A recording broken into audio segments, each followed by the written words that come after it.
Welcome to my channel CyberSeal, where I teach the average person how to be safe online. Today I want to talk to you about 3 ways you can find out if the email you receive actually comes from the person that it appears that it's coming from.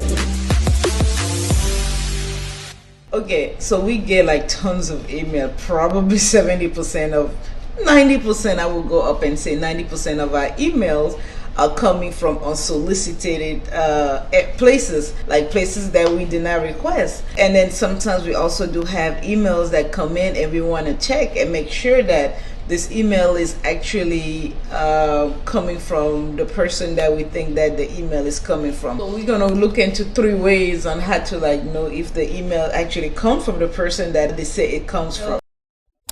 The first one we will look at is just going to the person who sent your email and right click it to see if the email address matches the domain name. For example, if the email is coming from Chase, chase.com should be like the domain name. Sometimes they could trick you into actually creating emails using domains that look close to it. So we could go on here to see that it was sent.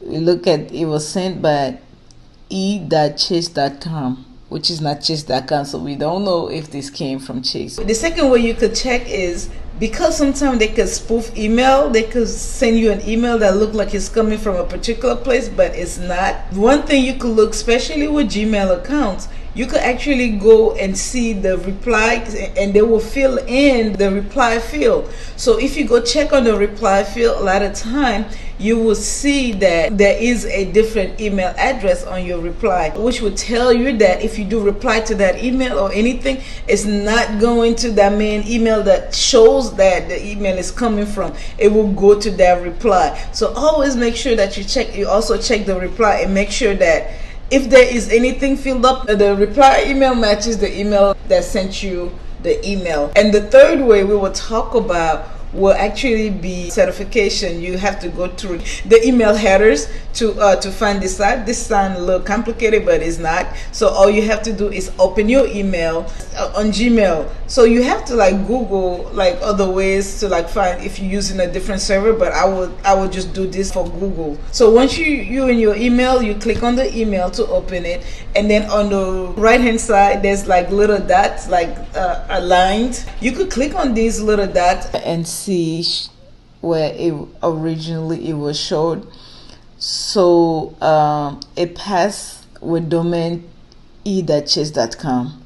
So what does that mean? Let me look at this IP address that it passed. Let's just Google it. So this IP address has nothing to do with Chase at all. Nothing, not even one thing. So you see what I'm talking about? The previous IP address that we find, alerts p.chase.com, we find this email, this IP address, and the IP address, when you look it up, it come up with Chase, JP Morgan everywhere. But this last one, we could dig a little more with the IP address to see where this email is actually coming from. But I just wanted you to see this information. When we looked a little further into it, where the email originated, it gave us this IP address, and then it actually passed. That's why you always have to go the extra step. If any of these 3 are failed, I would recommend to just really double check on this email to make sure that the person that sent the email is legitimate, and this is just kind of getting